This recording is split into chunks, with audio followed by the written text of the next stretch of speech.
Hello दोस्तों, स्वागत है आपका अपने परिवार बीके क्लासेज में। मैं ज्ञानेंद्र धारिया आशा करता हूं कि आप सब स्वस्थ और मस्त होंगे और अपनी स्टडी को अच्छे से एंजॉय कर रहे होंगे। दोस्तों, जैसा कि आपको पता है कि आगामी भर्ती एसएससी जीडी के लिए हमारे चैनल बीके क्लासेज पर जीएस की निरंतर क्लासें चल रही हैं। दोस्तों, हमने जीएस को कॉन्सेप्ट के रूप में पढ़ा है और अच्छी तरह से उसके कॉन्सेप्ट को समझा है। और जैसा कि मैंने तुम्हें बताया था कि अर्थक्वेक हमने पढ़ा है, पृथ्वी की इंटरनल स्ट्रक्चर को हमने पढ़ा है, अर्थ ऑफ इंटरनल स्ट्रक्चर, इनके चीज़ों को हमने क्या पढ़ा, अच्छी तरह से कंसेप्ट के रूप में क्लियर किया था। और मैंने तुमसे वादा किया था कि भाई जो टॉपिक को मैं आपको कॉन्सेप्ट के तरह से पढ़ाऊंगा, मैं उसके एमसीक्यू, उसी टॉपिक के एमसीक्यू भी कराऊंगा। तो दोस्तों, उसी सीरीज में हमारी क्या है, आज होने वाली क्लास एमसीक्यू की होगी। और एमसीक्यू में most important question, previous year में आने वाले क्वेश्चन जो इस चैप्टर से आते हैं, उन क्वेश्चनों को हम देखने वाले हैं। तो देखिए भाई, हमारे क्वेश्चन, ये हमारे क्वेश्चन होने वाले हैं भाई। सबसे पहले मैंने तुम्हें बताया था पृथ्वी की इंटरनल स्ट्रक्चर में भी हम थोड़ी सी बात करें रिवीजन के रूप में। जो हमने पृथ्वी का इंटरनल स्ट्रक्चर बताया था, मैंने तुम्हें बताया था कि इसमें कितनी परतें होती हैं, कौन सी परत कितनी गहराई तक होती है, जो बड़ी परत होती हैं जो क्या होती है कोर, मेंटल और भौतिक क्रस्ट होती है, वो किस अवस्था में पाई जाती है, मतलब ठोस है, द्रव है या गैस है। तो इन जाहिर सी बात है, सीधे सीधे क्वेश्चन पूछे जाते थे। मैंने तो बता भी यहाँ से क्वेश्चन आएंगे, तो हम उसी सीरीज के इंपॉर्टेंट क्वेश्चन को ढूंढ कर लेकर आए हैं आपके लिए। तो देखिए क्वेश्चन क्या है भैया, हम यदि पहले क्वेश्चन की बात करें यहाँ पर कि पृथ्वी की आंतरिक संरचना के संबंध में सर्वाधिक महत्वपूर्ण जानकारी कौन सा स्रोत देता है, कि पृथ्वी की जो इंटरनल स्ट्रक्चर है, क्या भैया ये पृथ्वी का इंटरनल स्ट्रक्चर है, इसकी संरचना के बारे में, इन संरचना के बारे में जो संरचना थी कि किस अवस्था में है, ठोस में है, द्रव में है, गैस में है, और इनके अंदर क्या क्या मटेरियल पाया जाता है, उसकी क्या होती है, उनके बारे में जानकारी सटीक रूप से कौन सा वो देता है, मतलब कौन सी व्यवस्था होती है जो इनके बारे में जानकारी देती है। मैंने तुम बताया था भाई क्या क्या होते हैं, क्या प्राकृतिक संसाधन होते हैं, वो क्या होते हैं भाई, क्या वो प्राकृतिक संसाधन है जिसके बारे में जानकारी देते हैं, या भूकंप विज्ञान है, ज्वालामुखी क्रियाएं हैं, प्लेट विवर्तनिकी है। देखिए ऑप्शन कौन सा आएगा मैं तुम्हें बता दूं। मैंने तुम्हें अच्छी तरह से इसको एक्सप्लेन करके बताया था कि क्या होता है हमारी पृथ्वी का इंटरनल स्ट्रक्चर होता है, जो कहाँ से निकलती है, क्या होता है हमारा पृथ्वी का इंटरनल स्ट्रक्चर जो होता है इस तरह से पाया जाता है भाई। ये क्या होता है हमारा ठोस होता है, क्या होता है भाई, ठोस होता है ये वाला भाग, हमारा जो ये वाला भाग होता है ये क्या होता है, ये वाला भाग क्या होता है, मेंटल वाला होता है चिपचिपा, मतलब इसको क्या बोलते हैं, हम इसको बोलते हैं आउटर कोर। इस वाले भाग को क्या बोलते हैं, मेंटल। ये वाला चिपचिपा वाला भाग है, यहाँ पे लवा भरा होता है, मेंटल बोलते हैं। फिर मैंने तुम्हें बताया था यदि यहाँ से भूकंप आया तो दो तरह की किरणें निकलेंगी, कौन सी, PS किरणें निकलेंगी। इनकी क्वालिटी होती थी, कौन सी परत किस तरह से मूव करती है, मतलब P जो तरंग होती है वो किस माध्यम में चलती है, S तरंग किस माध्यम में चलती है। उन्हीं के आधार पर क्या पता चला था हमें इसके आधार पर क्या पता चला था, पृथ्वी की आंतरिक संरचना की जानकारी मिली थी। पृथ्वी की आंतरिक संरचना, इसकी जानकारी मिली थी हमें भूकंप से। किससे भाई, भूकंप से। क्यों किया, भूकंप उत्पन्न हो रहा था, वहां से चार तरंगें निकल रही थी, P, S, L और R। इन दो तरंगों से हमें पता चला कि पृथ्वी का आंतरिक स्ट्रक्चर में इस तरह से मूव कर रही थी किरणें, जो क्या हो रही थी, तरंगें निकल रही थी, इनको P और S कहा गया था। और इसका आधार पर क्या पता चला था हमें कि पृथ्वी का केंद्र किस अवस्था में है और किस तत्व का बना हुआ है। तो कौन सा ऑप्शन आ जाएगा भैया आपका, भूकंप विज्ञान कौन सा हो जाएगा, सही हो जाएगा। कौन सा ऑप्शन आ जाएगा भैया आपका, भूकंप विज्ञान यहाँ पर सही होने वाला है। चलते हैं अगले क्वेश्चन पर। अगला क्या है कि सियाल निफे तथा सियाल सीमा तथा निफे के रूप में भूगर्भ। अब देखिए सियाल निफे तथा सीमा के रूप में जो भूगर्भ का विभाजन है क्या होता है, ये जो हमारी इंटरनल स्ट्रक्चर वाली परत होती है, मैंने तो बताया था ये क्या होती है, ठोस माध्यम होती है भाई। क्या होती है ये, ठोस होती है। और ठोस में तुम्हें क्या बताया था मैंने, निफे, NI और FE। कोर वाले भाग को क्या बताया था, निफे बताया था। ये वाला भाग कौन सा होता है, ये होता है हमारा आउटर कोर। यहाँ पर भी ये व्यवस्था पाई जा रही थी। जो हमारा कौन सा होता है, ये वाला भाग होता है, कौन सा, ये वाला। इसे हमने क्या कहा था, इसे क्या था हमने, मेंटल। क्या बताया था इसको हमने, इसे बताया था मैंने तुम्हें मेंटल। और इस मेंटल में क्या होता है, मेंटल में पाया जाता है हमको सीमा, बताया था सीमा करके, सिलिका और मैग्नीशियम। इस वाले भाग में क्या पाया गया, सिलिका और मैग्नीशियम। SI से क्या जाएगा सिलिका, Ma से क्या जाएगा मैग्नीशियम, और जिस सबसे ऊपर वाला भाग था यहाँ पर क्या बताया था मैंने तुम्हें SiAl। इस तरह से अब क्या जो इनर कोर है वहाँ पर क्या आएगा नीफे, जो हमारा क्या है आउटर कोर के ऊपर वाला भाग है मतलब मैग्मा वाला भाग है, और मैग्मा में भी कौन सा मेंटल वाला भाग है वहाँ पर क्या पाएगा सीमा, सिलिका और मैग्नीशियम। जो हमारा क्या है आउटर कोर है सिलिका और एल्यूमिनियम की उपस्थिति यहाँ पाई गई थी। तो मतलब इसी के संबंध में यहाँ पर क्वेश्चन पूछा गया है कि इसको मतलब जानकारी किस वैज्ञानिक ने दी थी, तो वैज्ञानिक के बारे में हमसे यहाँ पर पूछ लिया गया है। वैज्ञानिक का नाम क्या है भाई आप मुझे बताएं। तो भूकंप विज्ञान के आधार पर पृथ्वी की आंतरिक संरचना के द्वारा किसका जो विभाजन करा था, इन्होंने कहा था स्वेस ने। किसने कहा था भैया स्वेस ने इनका विभाजन करा था। पृथ्वी के धरातल से केंद्र की ओर निम्नलिखित का सही क्रम क्या होगा। देखिए पृथ्वी की क्या पूछा धरातल, धरातल मतलब जहाँ पे हम खड़े हुए हैं, क्या है भैया धरातल मतलब ये वाला भाग। यहाँ पर क्या है, यहाँ पर क्या है भाई ये पेड़ पौधे हैं, ये क्या है ये पेड़ पौधे हैं, ये हमारे क्या है धरातल है। मतलब पूछा है पृथ्वी के धरातल से केंद्र की ओर, मतलब धरती से लेकर जब हम कहाँ जाएंगे केंद्र की ओर जाएंगे, तो इनका क्रम पूछा हमसे किस चीज का, इनका क्रम पूछा। तो मैंने तुम्हें क्या बताया था, मैंने तुम्हें बताया था कि हमारा क्या होता है इंटरनल स्ट्रक्चर होता है। इसी इंटरनल स्ट्रक्चर में ये वाला जो भाग होता है भैया, ये वाला भाग मैंने तुम्हें पहले बताया था, ये वाला भाग क्या होता है, इसे क्या बोलते हैं भैया केंद्र, इसे बोलते हैं हम केंद्र। केंद्र कहना हो या फिर आप कह सकते हैं कोर कह सकते हैं इसे, भाई क्या कह सकते हैं इसे कोर कह सकते हैं। इंग्लिश में कोर कहते हैं और हिंदी में केंद्र कहते हैं। ये केंद्र बना किस चीज का होता है भैया, ये बना होता है नीफे का। किस चीज का बना होता है भाई नीफे का बना होता है। इसके ऊपर वाला भाग जो होता है ये वाला काय का भाग होता है, कुछ भाग यहाँ पर क्या आ जाएगा आउटर कोर आ जाएगा, लेकिन आउटर कोर से बाद वाला भाग किस चीज का आ जाएगा, ये आता है हमारा मेंटल का। और ये जो मेंटल होता है मेरे भाई ये किस चीज का बना होता है भैया, मेंटल में किस चीज की रिक्ता पाई जाती है, मेंटल वाले भाग में किस चीज की रिक्ता पाई जाएगी, मेंटल पाई जाएगी सीमा की, सिलिका और मैग्नीशियम की। और जो हमारा सबसे ऊपर वाला भाग है मतलब ये वाला भाग है हमारा, ये क्या होता है, ये होता है हमारा सिलिका मैग्नीशियम, और सबसे ऊपर वाला क्या जाएगा सियाल, जो क्या ऊपर पट्टी वाला भाग है। इसे किस चीज की उपस्थिति होती है भाई इसमें होती है सियाल की। तो आप मुझे बताएं हम किधर से जा रहे हैं, इस साइड से इस तरफ मूव कर रहे हैं। तो देखिए सबसे ऊपर कौन सा आ जाएगा भैया, नंबर 1 पे कौन सा आ जाएगा भैया सियाल आने वाला है। नंबर 2 पे यदि अंदर की तरफ जब बात करेंगे इस वाले बिंदु की, देखिए हमने यहाँ की बात करी और यहाँ की बात करी तो सियाल निकल कर आया। यदि हम बात करेंगे इस वाले पिन पॉइंट की तो यहाँ पर क्या है सीमा मतलब सिलिका और मैग्नीशियम की उपस्थिति है। तो दूसरे नंबर पर कौन आ जाएगा सिलिका और मैग्नीशियम। जब हम अंदर की बात करेंगे नीफे मतलब निकिल और एल्यूमिनियम, वो वाला भाग कौन सा आ जाएगा भाई ये वाला, ये कौन से नंबर पर आ जाएगा 3 पे आ जाएगा। तो आप मुझे बताएं इसमें ऐसा कौन सा ऑप्शन है जिसमें दूसरा नंबर पहले स्थान पर हो। तो देखिए केवल और केवल बी ऑप्शन में सियाल जो है पहले नंबर पर दिखाई दे रहा है, मतलब सबसे ऊपर कौन सा जाएगा सियाल आ जाएगा। तो इसे कहते हैं ऑप्शन एलिमिनेटरी। देखिए दूसरे नंबर पर आ रहा है सियाल, मतलब यहाँ पर पहले ऑप्शन पर कौन सा होना चाहिए सियाल होना चाहिए। अब ऐसा ऑप्शन एकमात्र बी है क्योंकि यहाँ पर देखिए 3 आ रहा है, यहाँ पर 2 आ रहा है, यहाँ पर 1 आ रहा है। तो हमारा किससे काम चलेगा, केवल और केवल एक ऑप्शन से ही हमारा काम बन गया। लेकिन हमें क्या करना, हमें बिल्कुल रिस्क नहीं लेना है। हमें क्या करना है, इन चीजों को डिटेल से पढ़ा है, कॉन्सेप्ट के रूप में पढ़ा है, तो हमें क्वेश्चन को बिल्कुल छोड़ना नहीं है, अच्छी तरह से एक्सप्लेन करके उसको हल करना है। तो पहले नंबर पे हमारा कौन सा है भाई सियाल, मतलब नंबर 2 वाला कहाँ जाएगा पहले नंबर पे। फिर कौन सा जाएगा भाई हमारा सीमा, दूसरे नंबर पे कौन सा सीमा मतलब सिलिका और मैग्नीशियम वाला। नंबर 3 पर नीफे। तो हमारा ऑप्शन नंबर कौन सा सही हुआ, हमारा ऑप्शन नंबर बी यहाँ पर राइट हुआ। इस तरह के क्वेश्चन कहाँ पूछे जाते हैं पीसीएस प्रीलिम्स और मैथ्स में भर भर के इस तरह के क्वेश्चन पूछे जाते हैं। यूपीएससी में जब जीएस वाला पोर्शन आप लोग देखेंगे तो वहाँ पर भी क्या आता है इसी तरह के क्वेश्चन आते हैं।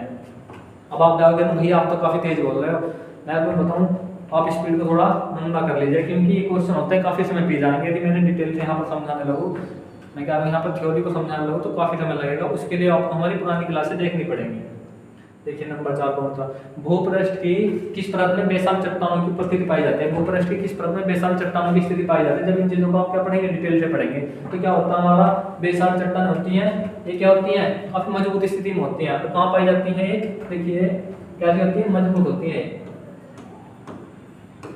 इनकी उत्पत्ति कब होती है, जो बेसाल चट्टान धरती पर पाई जाती है इनकी उत्पत्ति कहाँ होती है ज्वालामुखी से। क्या होती है भाई, ज्वालामुखी के द्वारा क्या निकलती है, जो लावा निकल कर आता है बाहर उससे सतह पर जम जाती हैं या बड़े बड़े पहाड़ निकल कर आते हैं ज्वालामुखी के द्वारा। तो किस चीज की उत्पत्ति होती है? बेसाल्ट चट्टानों की उत्पत्ति होती है। तो आप मुझे बताएंगे भैया, मैंने तुम्हें क्या बताया था, इंटरनल स्ट्रक्चर को कई तरह से पढ़ाया था कि पदार्थ की अवस्था के आधार पर, पदार्थ की मात्रा के आधार पर, कौन सा पदार्थ किस अवस्था में है, पहला तो पॉइंट ये था। दूसरा वाला, कौन सा पदार्थ अधिक मात्रा में है। तो देखिए भाई मैं आपसे बात करूं, ये वाला भाग जो है यहाँ पर क्या पाया गया था, ये ठोस था।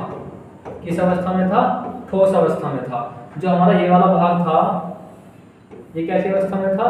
द्रव अवस्था में था। जो हमारा ये वाला भाग था मेरे भाई, ये वाला, ये किस अवस्था में था? ये द्रव प्लस चिपचिपा था। और यहीं पर इसी द्रव चिपचिपे वाले को क्या कहा गया था? इसे कहा गया था लावा। लावा या फिर मैग्मा हमने पढ़ा था। तो आप मुझे बताएं मेरे भाई, लावा और मैग्मा से किस चीज की उत्पत्ति हो रही है? बेसाल्ट की उत्पत्ति हो रही है। किस चीज की? बेसाल्ट वाली चट्टानों की उत्पत्ति हो रही है।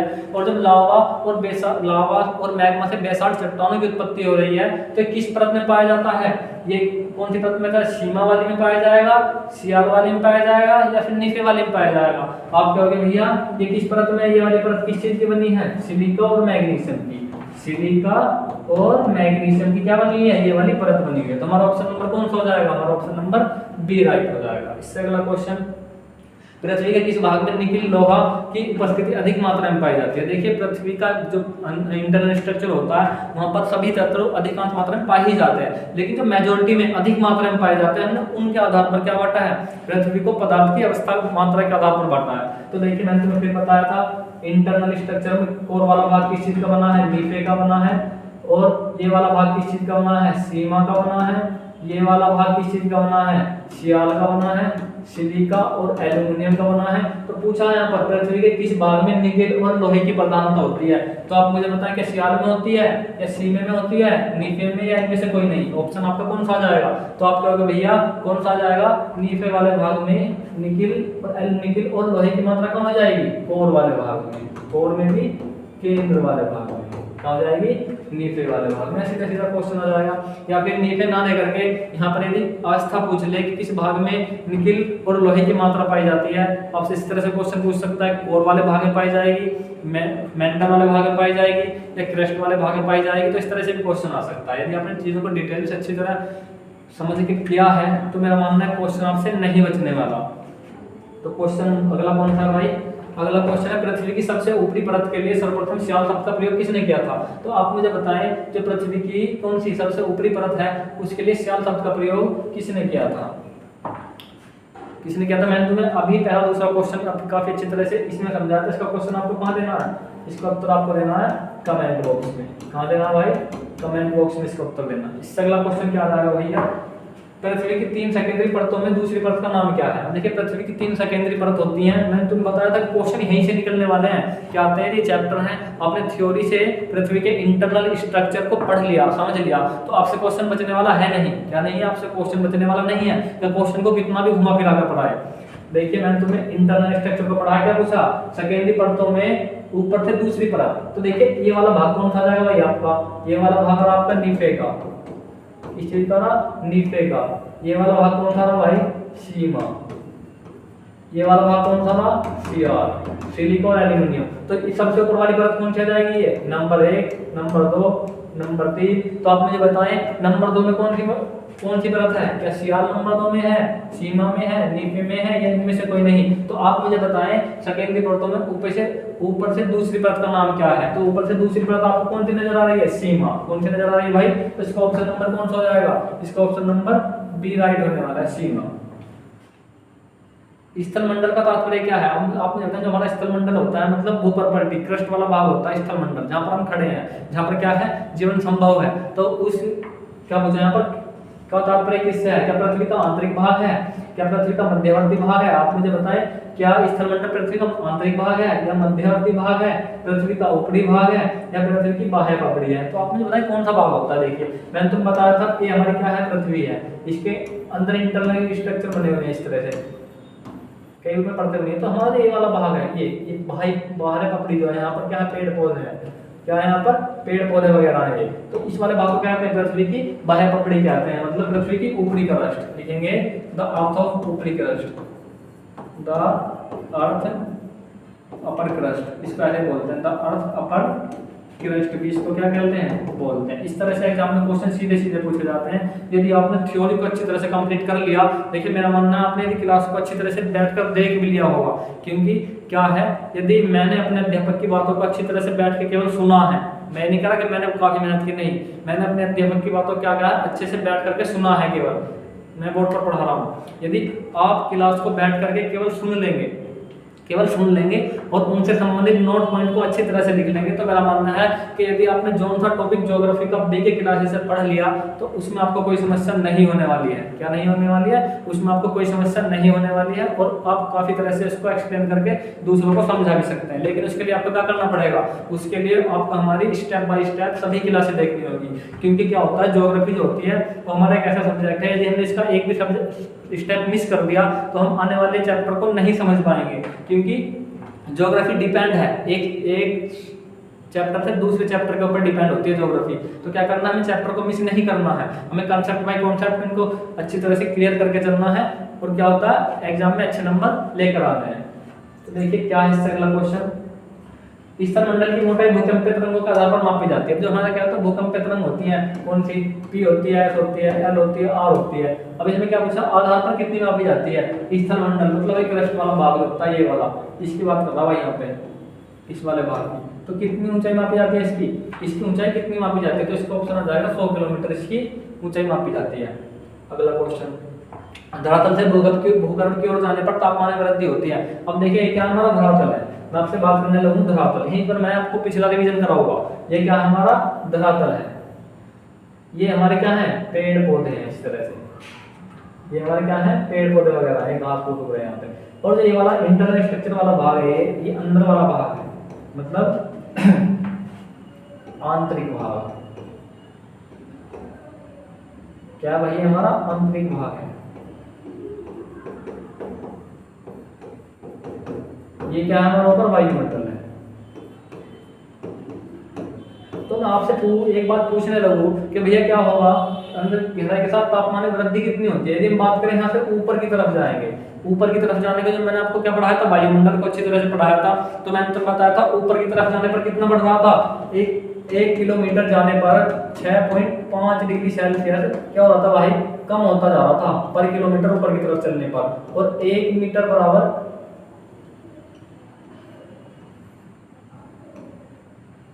1 किलोमीटर लिखेंगे, 1 किलोमीटर ऊपर की तरफ जाने पर क्या हो रहा था, टेम्परेचर इतना कम होता जा रहा था। और यदि हम बात करें यहाँ पर 1 डिग्री सेल्सियस कम हो रहा था कितने, 165 मीटर चलने पर। तो इस तरह से यहाँ एग्जाम में क्वेश्चन आए। तो उसी तरह से यदि हम बात करें इंटरनल स्ट्रक्चर की, कहाँ की बात करिए, आंतरिक संरचना की, मतलब यदि हम धरती के अंदर खुदाई करके जाने लगे तो पर कितना 32 मीटर जाने पर तो कितने 1 डिग्री सेल्सियस टेम्परेचर कितना कम होता है, 32 मीटर के हम अंदर की तरफ जाएंगे तो -1 डिग्री टेम्परेचर कितना हो जाएगा भाई, कम सॉरी बढ़ जाएगा, कितना होगा, बढ़ जाएगा।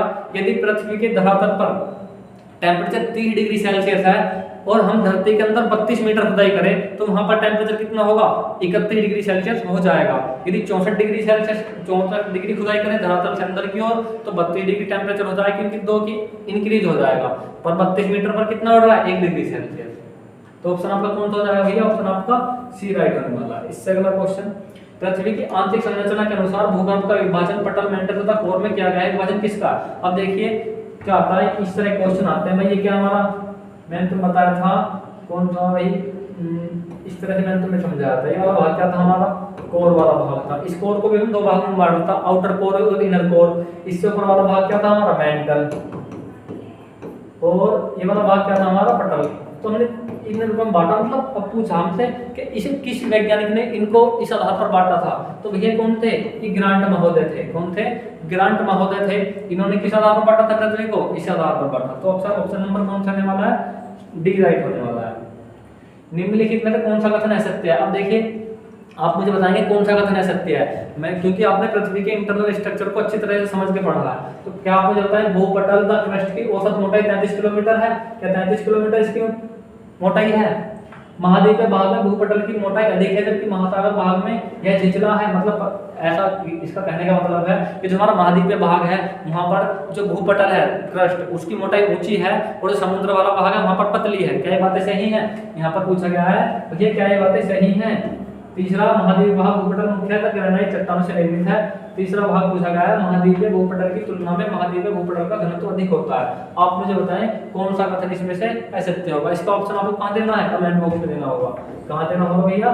कमेंट बॉक्स में देना होगा, क्योंकि मैंने इंटरनल स्ट्रक्चर को, पृथ्वी के इंटरनल स्ट्रक्चर को इस तरह से काफी अच्छी तरह से एक्सप्लेन करके तुम्हें बताया।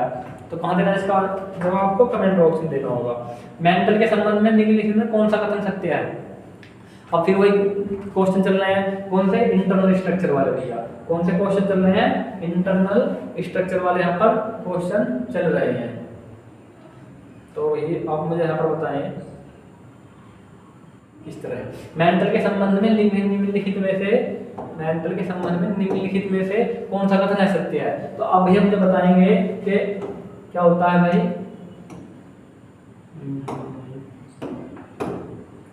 क्या होता है? इसकी गहराई 35 किलोमीटर से 2900 किलोमीटर तक है। क्या ये बात सही है? इसका संपूर्ण भाग प्लास्टिक की अवस्था में है। क्या ये बात सही है? पृथ्वी के आयतन का 83.5 द्रव्यमान तथा 67% भाग मेंटल का बना है। क्या ये बातें सही हैं? इसका घनत्व 3 से लेकर 5.5 तक होता है। क्या ये बातें सही हैं? तो क्या बताया था मैंने? पृथ्वी का क्या पढ़ाया था? इंटरनल स्ट्रक्चर पढ़ाया था भाई। क्या पढ़ाया था मैंने? तो पृथ्वी का इंटरनल स्ट्रक्चर पढ़ाया था। तो मैंने तुम बताई थी क्रस्ट की मोटाई बताई थी, लेंटर वाले भाग की मोटाई बताई थी कि 35 से लेकर 0 से 35 तक तो क्यों कौन सा होता है? क्रस्ट होता है भाई। कौन सा होता है?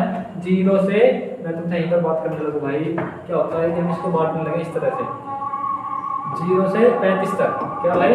0 से 35 तक कौन सा भाग होता है? होता है क्रस्ट। क्रस्ट मतलब भूपर्पटी। 35 से 2900 तक कौन सा होता है? 35 से 2900 तक कौन सा होता है? मेंटल। 2900 तक, 2900 से 5100 तक कौन सा होता है? ये होता है आउटर कोर। इसे हम लिख सकते हैं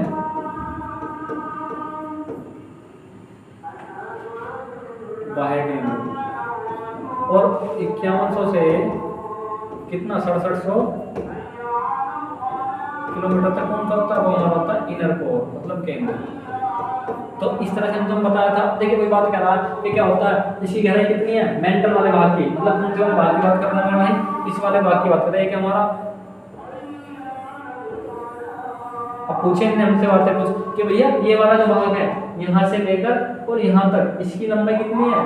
35 से 2900 किलोमीटर है कि नहीं है?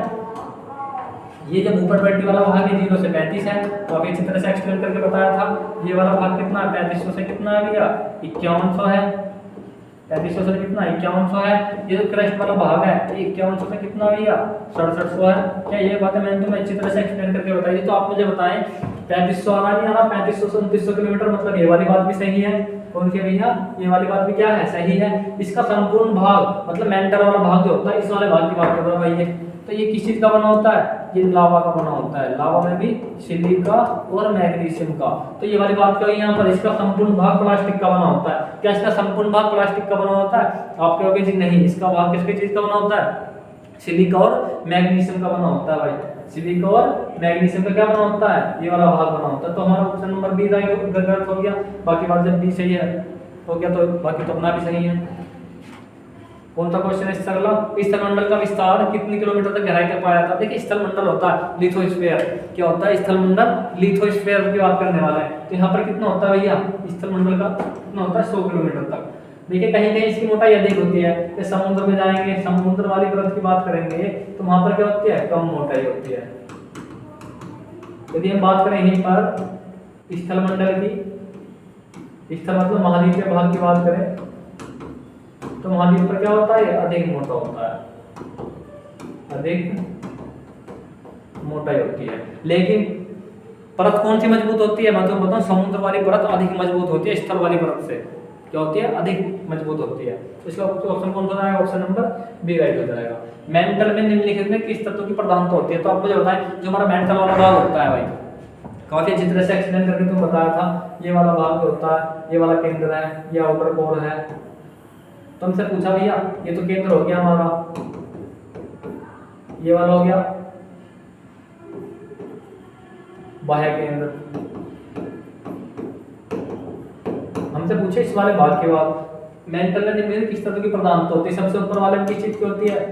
सिलिका और एल्यूमिनियम की। इस वाले में किस चीज की प्रधानता होती है? सिलिका और मैग्नीशियम की। कौन सा है ये वाला मेंटल वाला भाग है कि नहीं है? सीमा वाला सिलिका और मैग्नीशियम की। लिखेंगे सिलिका और मैग्नीशियम। मेंटल में किस चीज की प्रधानता होती है?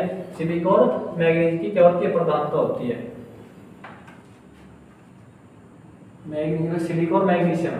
कौन सा? सिलिका और मैग्नीशियम की क्या होती है? प्रधानता होती है। इससे अगला क्वेश्चन, पृथ्वी के कोर में किस तत्व की प्रधानता होती है? तो आपको जब पृथ्वी का क्या होता है? इनर मोस्ट कोर होता है। मतलब क्या होता है? केंद्र को हमने दो भागों में बांट लिया था, हालांकि थी तो एक ही चीज, लेकिन हमने उसको दो भागों में बांट कर पढ़ा था। एक तो आउटर कोर, एक इनर कोर।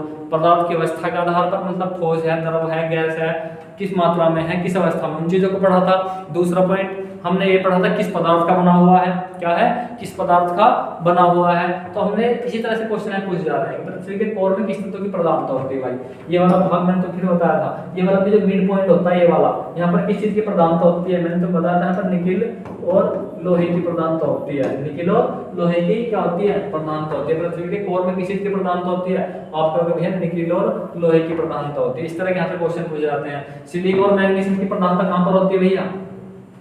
तो आप मुझे बताएं, सिलिका और मैग्नीशियम की प्रधानता ये कहाँ पर होती है? ये होती है मेंटल वाले भाग में। कहाँ होती है? मेंटल वाले भाग में। ये कहाँ होती है? ये होती है कोर वाले भाग में। दूसरा, सिलिका और एल्यूमिनियम। सिलिका और एल्यूमिनियम ये वाली भाग प्रधानता कहाँ होती है? क्रस्ट में। कहाँ होती है भैया? क्रस्ट में इसकी प्रधानता होती है। तो हमारा ऑप्शन कौन सा हो जाएगा? हमारा ऑप्शन नंबर डी राइट हो जाएगा। अगला क्वेश्चन क्या भैया? भूगर्भ में तापमान में वृद्धि के कारण होता है। आप मुझे बताइए, जब भूगर्भ होता है वहां पर तापमान में किस चीज का कारण होता है? देखिए रेडियोएक्टिव पदार्थ का विखंडन, मतलब जो हमारा धरती का केंद्र है वो भी धधक रहा है, काफी गर्म मात्रा में, काफी गर्म है। आप कहोगे भैया यहाँ नीचे तो समुद्र है, नीचे तो जहाँ से जल निकलता है समुद्र। मैंने कहा आप तो बहुत छोटी बात कर रहे हैं, उससे अधिक गहराई तक लगभग 67-50 किलोमीटर तक हम खुदाई करेंगे। हालांकि इतना पॉसिबल नहीं हुआ है। केवल अभी मनुष्य, अभी वर्तमान में मनुष्य लिखेंगे। मैं आपको पॉइंट बताऊं, एक मैंने तुम्हें शुरू में बताया था, मनुष्य केवल 12 किलोमीटर तक खुदाई कर चुका है।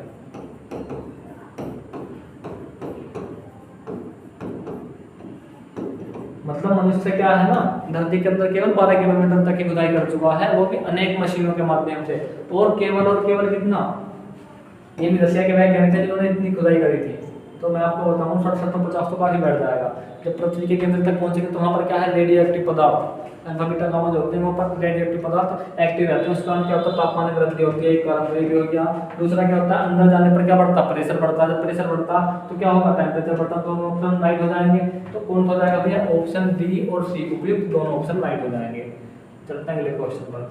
प्रत्यास्थ पुनश्चल सिद्धांत में किस उत्पत्ति का व्याख्या करता है? अब आप मुझे बताएं, देखिए प्रत्यास्थ पुनश्चलन सिद्धांत में है किसकी उत्पत्ति का सिद्धांत करता है? दो प्लेटें मैंने तो बताई थी भैया, ए प्लेट है, बी प्लेट है, टकरा रही है आपस में, टकराएंगे ऐसे, क्या आएगा? भूकंप आएगा। एक पॉइंट हो जाएगा। फिर इनकी टकराने की स्थिति अलग अलग थी। क्या थी? टकराने की स्थिति अलग थी। एक प्लेट इस साइड जा रही थी बनी हुई, जिसको कौन सी थी? बी प्लेट थी। एक प्लेट जा रही थी मेरे भाई इस साइड से ऐसे, एक प्लेट कहाँ जा रही थी? इस साइड से ऐसे जा रही थी। और क्या हुआ? टूट के इस प्लेट के नीचे एंट्री कर गई। ये प्लेट यहाँ पर चढ़ गई, इस प्लेट के नीचे एंट्री कर गई। तो ये वाला भाग किस चीज का बना हुआ था? लावा का बना हुआ था। और जब यहाँ पर इस प्लेट का टूटा हुआ मलबा इस प्लेट के नीचे जाएगा, मतलब कौन सी मेंटल वाले भाग में जाएगा, तो यहाँ पर क्या होगा? लावा अधिक मात्रा में बन जाएगा, क्योंकि जो इस प्लेट का जो मटेरियल था वो नीचे जाके लावा बन जाएगा। और वहां पर इतनी जगह है नहीं, तो किस चीज की तरफ मूव करेगा? इस तरफ मूव करेगा। तो यहाँ से क्या निकल कर आया? ज्वालामुखी। ज्वालामुखी प्लस भूकंप। तो कहते हैं दोनों चीजें होती हैं अलग अलग स्थिति के आधार पर। तो इसका ऑप्शन कौन सा हो जाएगा? हालांकि किताब में कौन सा दिया हुआ है? केवल भूकंप दिया हुआ है। लेकिन यदि हम बात करें तो पुनश्चलन सिद्धांत में कौन सा आता है? भूकंप और ज्वालामुखी दोनों ही आते हैं। भूगर्भ में जिस स्थान पर भूकंप तरंगों की उत्पत्ति होती है उस स्थान को क्या कहते हैं? अब देखिए भूगर्भ क्या होता है। भूगर्भ वाले से बात करिए, ये क्या थी? हमारी धरती थी भैया। मैंने तुम्हें काफी अच्छी तरह से यहाँ पर भी एक्सप्लेन करके बताया था कि यहाँ पर भूकंप उत्पन्न हुआ। क्या हुआ भाई? यहाँ पर भूकंप उत्पन्न हुआ और तरंगे इस तरह से चलनी शुरू हुई। ये तरंगे थी, ये एस तरंगे थी, ये पी थी।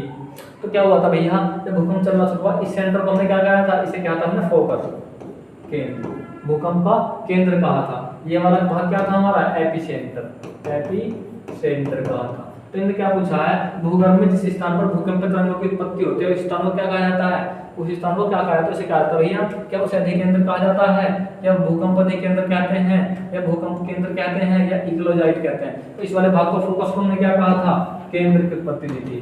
किसी की उत्पत्ति दी, केंद्र की। तो कौन सा ऑप्शन आ जाएगा भैया, भूकंप केंद्र।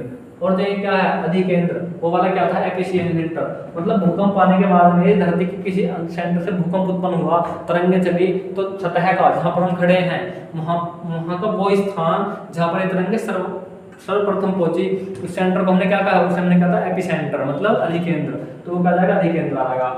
भाई यदि बात करें यहाँ से धरती के ऊपरी क्रस्ट पर पहुंचने वाली तरंग होगी, तो वहां पर ऑप्शन कौन हो जाता, अधिकेंद्र हो जाता। लेकिन धरती के अंदर की बात की, इंटरनल सेंटर की बात की है, तो ऑप्शन कौन हो जाएगा हमारा भैया, भूकंपीय केंद्र हो जाएगा।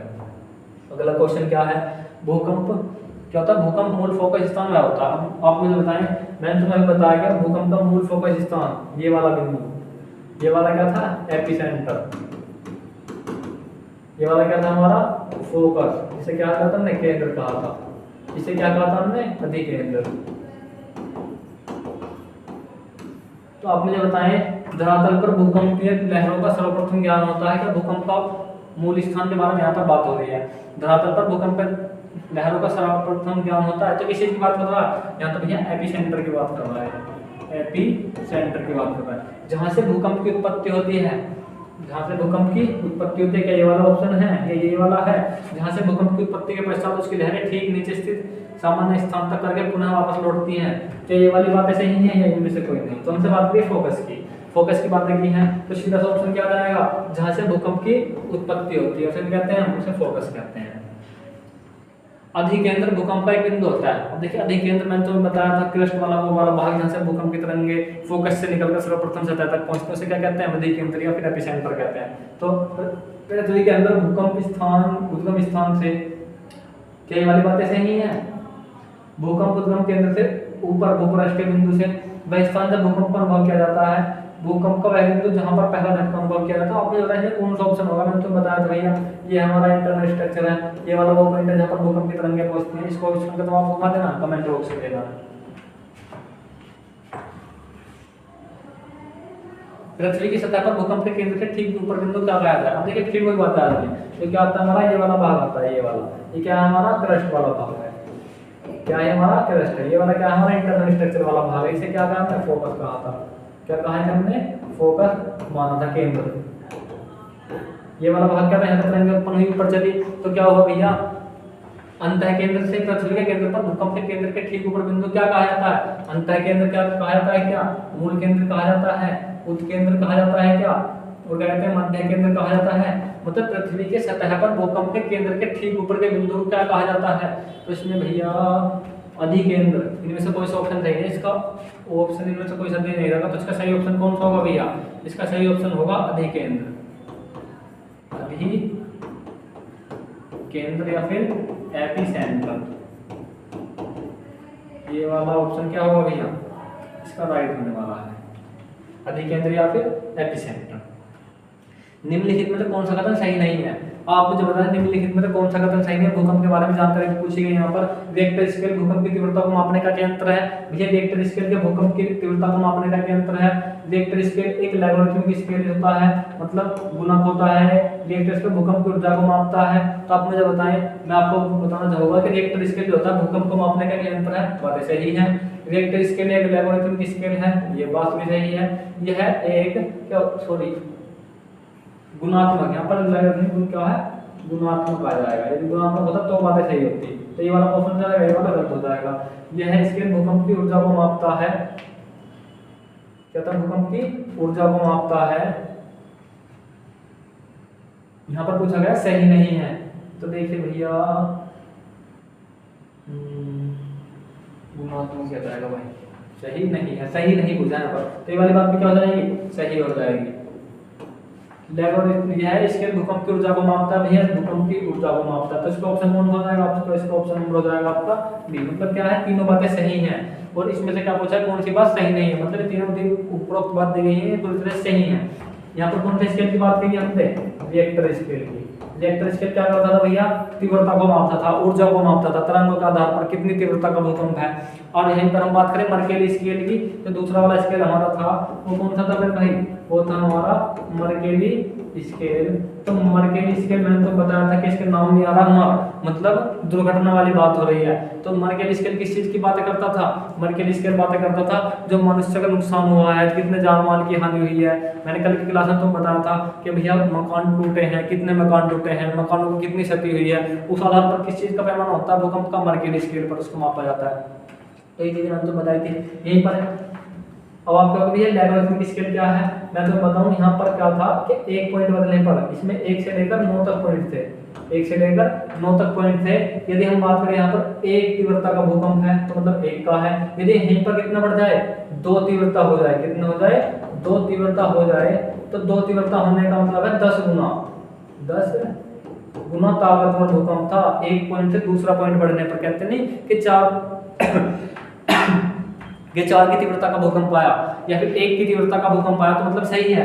यदि 2 की तीव्रता का भूकंप आया ना तो मतलब उससे पहले वाले से 10 गुना ज्यादा ताकतवर था। हमें तो क्या लगा केवल 1 ही पॉइंट तो बढ़ा, कोई बात नहीं, लेकिन यहीं पर एक बात है, 1 पॉइंट बढ़ने पर 10 गुना ताकतवर भूकंप होता है रिएक्टर स्केल में। तो ये चीजें कुछ चीजें जो मैंने एक्सप्लेन करके तुम्हें बताई, कल इन चीजों पर मैंने डिटेल से बातें की थी। अब क्या जाएगा हमारा, भूकंप के सर्वाधिक 63% भूकंप निम्नलिखित किस पेटी में आते हैं। मैंने तुम बताया था भैया किस पेटी में आते हैं, मैंने तुम्हें पेटी बताई थी, मध्य पेटी, मध्य पूर्व पेटी, परिप्रशांत महासागर पेटी। तो मैंने तुम्हें बताया था कौन सी पेटी, ये वाली परिप्रशांत महासागर पेटी जो होती है, जहाँ पर क्या होता है, यूएसए, जापान,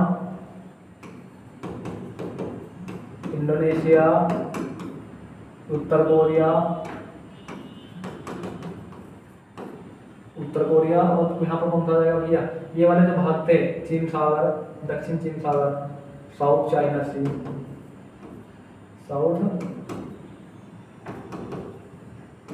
मतलब दक्षिण चीन सागर से जुड़े हुए देश, वहाँ पर कौन से भूकंप आते हैं, परिप्रशांत महासागर भूकंप आते हैं। और यहाँ पर कितने आते हैं, लगभग 66% भूकंप दुनिया के यहीं पर आते हैं, कौन से, परिप्रशांत महासागर पेटी में, साउथ पैसिफिक ओशन में आते हैं भैया।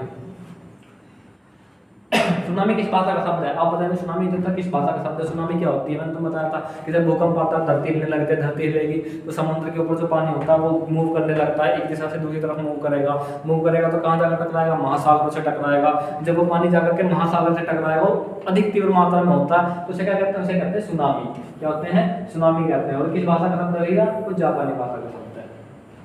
कौन सा क्वेश्चन भैया इससे अगला, तरल पदार्थों से न होकर जाने वाली भूकंप लहर कौन सी थी। अब देखिए मैंने तुम्हें कल क्या बताया था, पी एस एल और आर। मैंने तुम बताया था भैया कौन कौन सी तरंगे थी, पी एस एल आर कौन थी, सभी माध्यम से कौन सी जा रही थी, इनमें से केवल एक माध्यम से कौन सी, छाया क्षेत्र का निर्माण हो रहा था। कौन सी, किस चीज का निर्माण हो रहा था भैया, छाया क्षेत्र का निर्माण हो रहा था।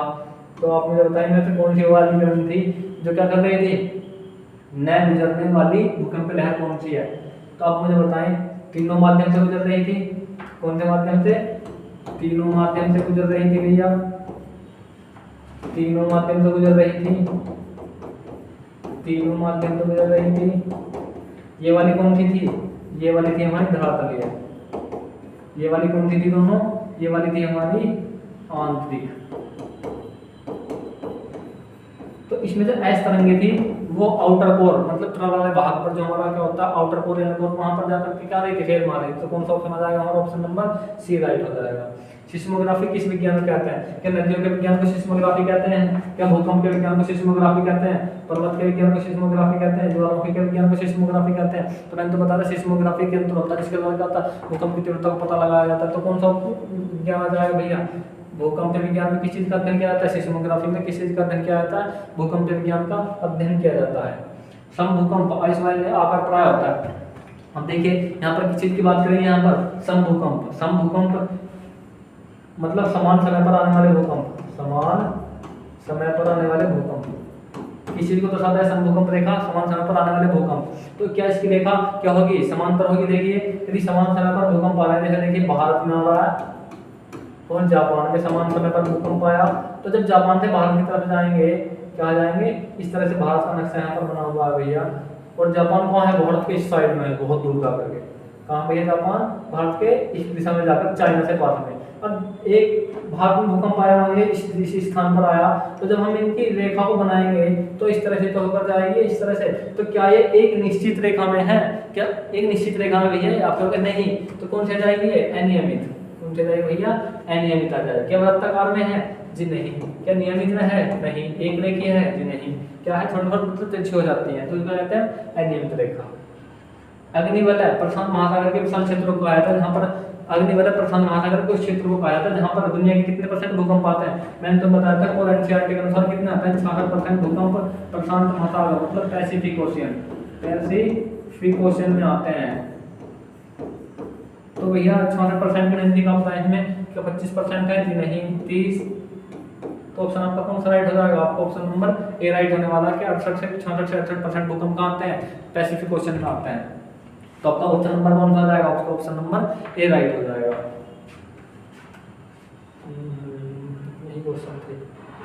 तो देखिए हमारे क्या थे, थ्योरी संबंधित क्वेश्चन थे जिन्हें हमने अच्छी तरह से एक्सप्लेन करके बताया। जो क्वेश्चन मैंने तुम्हें दिए हैं, क्या दिए हैं, जो क्वेश्चन मैंने तुम्हें एग्जाम में कमेंट जवाब देने के लिए दिया, आपको उनका जवाब देना है और क्या करना है, इसका रिवीजन धीरे धीरे करते रहना है। तो देखिए चैप्टर क्या हुआ हमारा, आज कंप्लीट हुआ। क्या हुआ, ये चैप्टर हमारा कंप्लीट हुआ। हमारा अगला आने वाला चैप्टर कौन सा होगा, अब हम ज्वालामुखी को पढ़ेंगे भैया। ज्वालामुखी पढ़ने के बाद में हमारे 2 या 3 चैप्टर और रह जाएंगे वर्ल्ड ज्योग्राफी में। उसके बाद हमारी वर्ल्ड ज्योग्राफी क्या होगी, खत्म हो जाएगी। हम प्रस्थान करेंगे इंडियन ज्योग्राफी में। तो दोस्तों क्लास आपको कैसी लगी, यदि क्लास आपको अच्छी लगी तो उसको क्या करना, लाइक करना, कमेंट करना और शेयर करना है। जय हिंद, जय भारत।